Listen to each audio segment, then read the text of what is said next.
I don't want to see my sister like this either, but you're her sister-in-law, so it's okay, right? Yes, that's true, but actually, my name is Madison. I recently got married to my husband, Mike, but we've been dating since high school. You might think we were classmates, but we actually attended different high schools. We first met when I went to visit Sophia's house, a senior in my club who I was close with, and Mike happened to be there.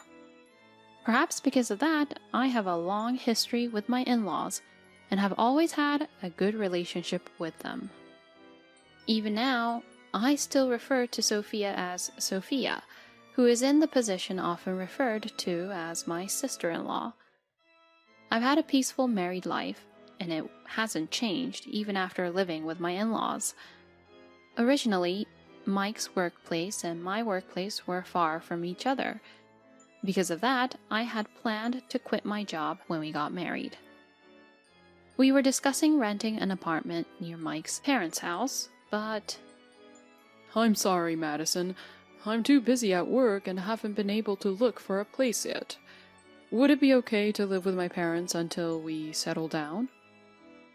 When Mike said that to me, I ended up living with them despite being newlyweds. But I guess it's also my responsibility as I left everything to Mike.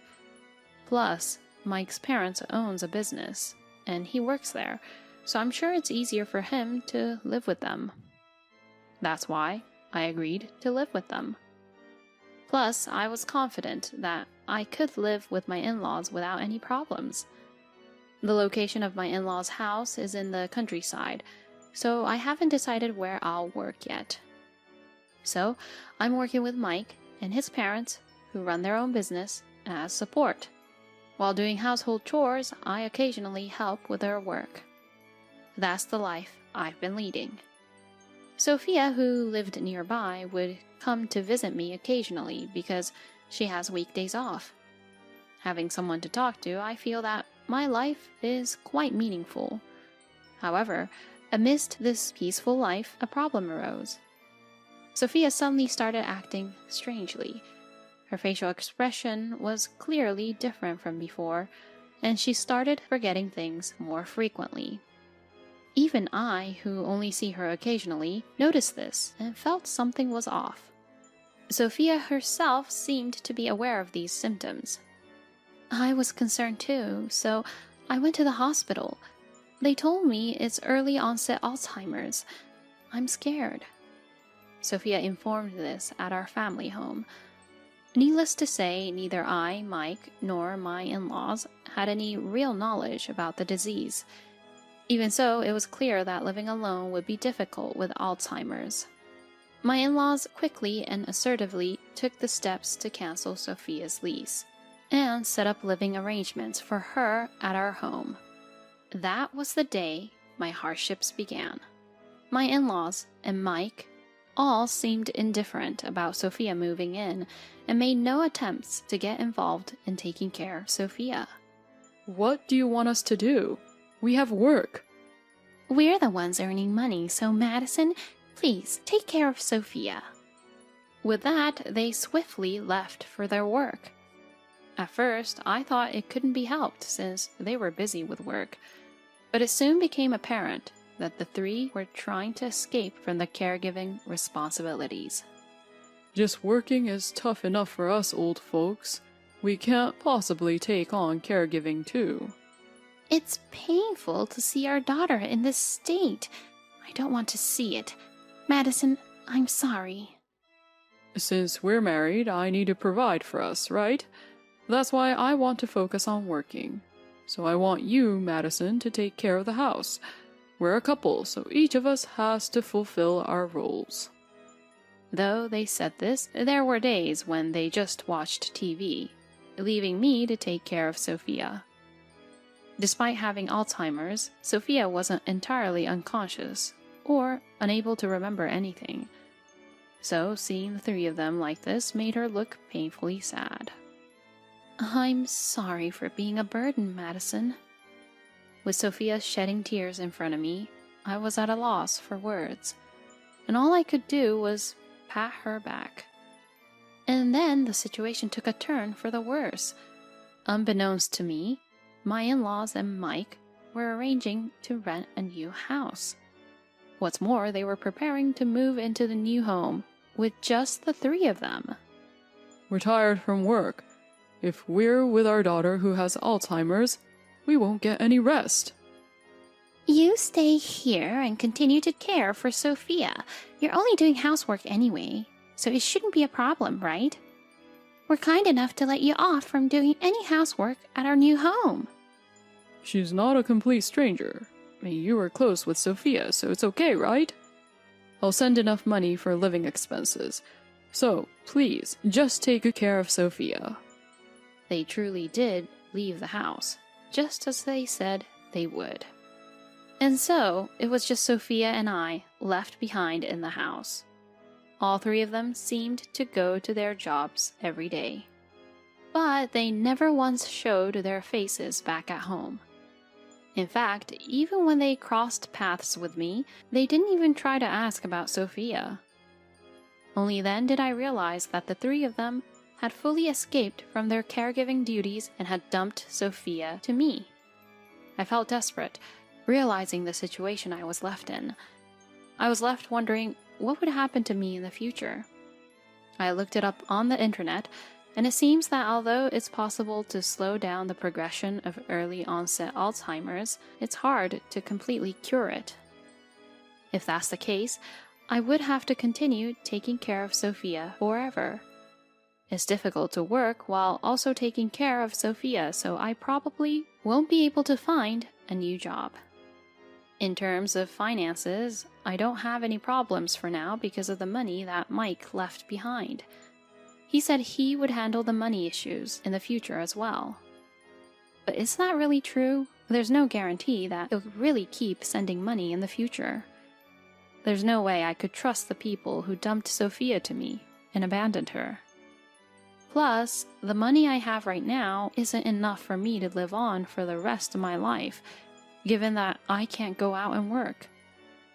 So I need to work, but I can't leave Sophia alone at home, so even going out for job hunting is difficult. Perhaps I could rely on government services, but even when I looked it up on the internet, there were so many specialized terms that I couldn't understand. Plus, my mind isn't functioning well because of my fatigue and lack of sleep. Just when I was feeling utterly devastated, suddenly, "Yes, I finally did it!" I heard Sophia's cheerful voice. I thought it couldn't be, but I turned my eyes to Sophia, wondering what that was. And there stood Sophia, looking completely different from before, with the same firm expression she used to have. It was hard to believe that she was suffering from Alzheimer's. In response to my surprise, Sophia told me, "I'm sorry for surprising you, Madison. Actually, I don't have early onset Alzheimer's.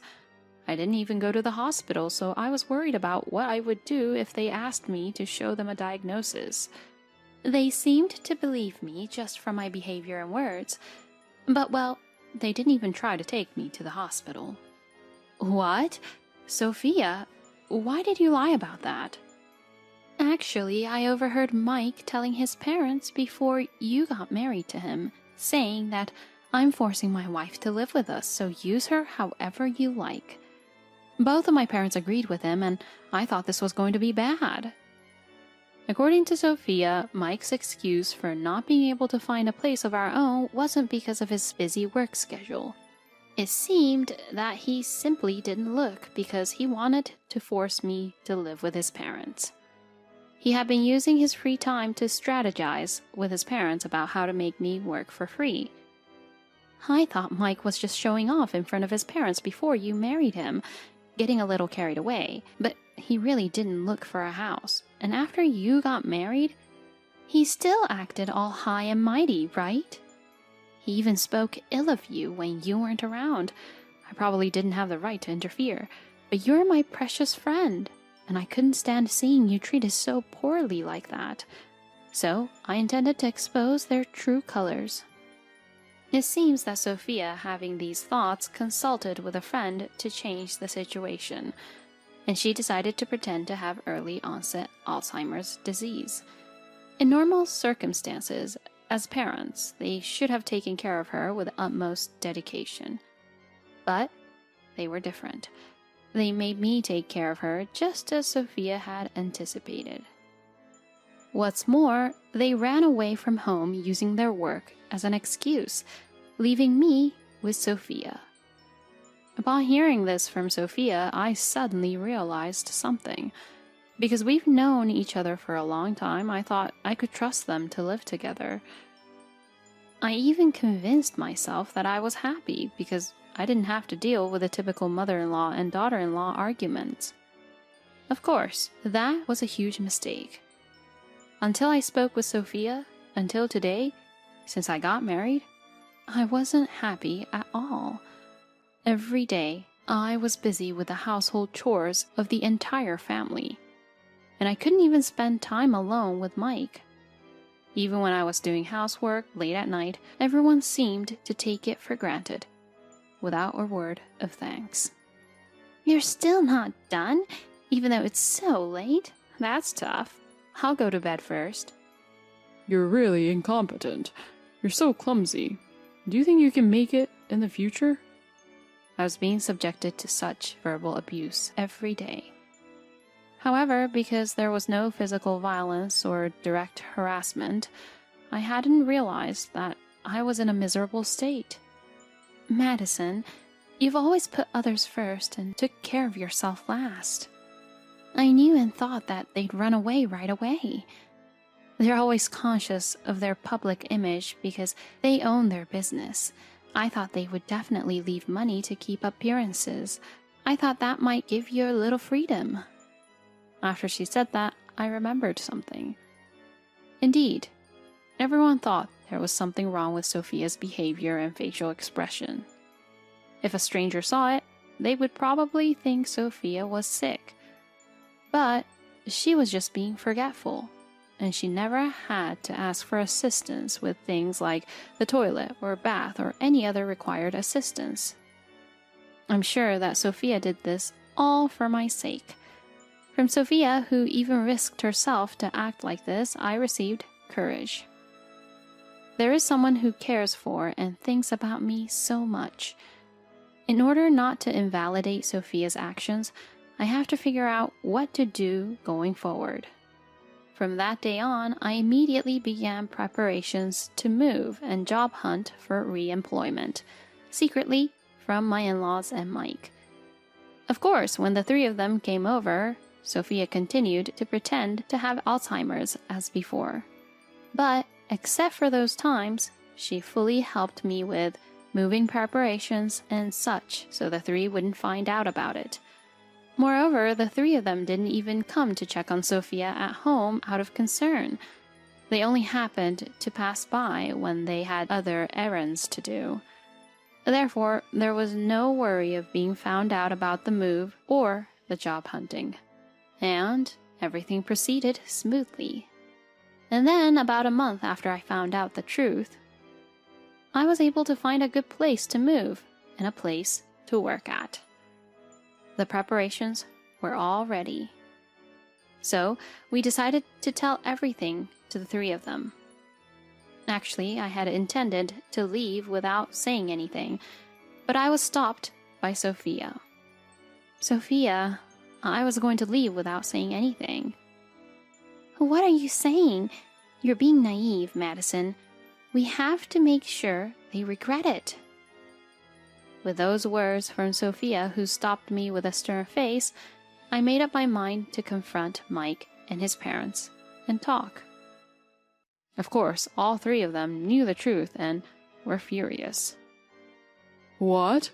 Sophia, what are you thinking? And it's none of your business on how I treat my wife. "That's right. The job of a bride is to do housework and serve her husband. That's her position. I've always done it that way." I can't believe Sophia is such a terrible daughter. You are no longer our daughter, or anything. I can't even consider Madison as Mike's wife anymore. We will take back all the living expenses we gave you before. Don't ever come back to this house again. That's right. How can I stay married to you? I'll divorce you right away. And make sure to return the money, you thief. Yes, money is important. We'll definitely get it back. The three of them were all fussing about money. Then Sophia handed a piece of paper to them. You remember this, right? It's the paper you wrote when you left me with Madison and left. What? No way! The paper stated that they were giving me money as living expenses and asked me to take care of Sophia. Perhaps due to their habit of drawing up contracts, the signatures of all three were right on the paper. With this paper, I won't be called a thief who stole money from them. To be honest, I'm not sure if this has any legally binding force, but it would be troublesome if this contract were exposed, wouldn't it? The people who dumped their sick daughter on Madison and ran away wouldn't want their neighborhood to know about all this, right? All your impressions will be damaged, especially when you're running your own business. Isn't it? Damn it. That's not fair. Yeah, that's right, Sophia. You're playing dirty. Although the three of them complained, they didn't seem to be able to argue any further. After all, it was a fact that they dumped their sick daughter to me and were living carefree in their new home. To be honest, I had more than enough money to live on for a while, but for them it certainly wouldn't look good in the eyes of the public. Then I filled out a divorce paper that Sophia had prepared without my knowledge, and the five of us went to submit it. While Sophia and I were in high spirits, the three of them had dark, gloomy expressions on their faces. But since this was a result of their own actions, I didn't feel an ounce of sympathy for them. Hey, Madison, why don't we start over? If you don't want to live together, I'll find an apartment for us this time.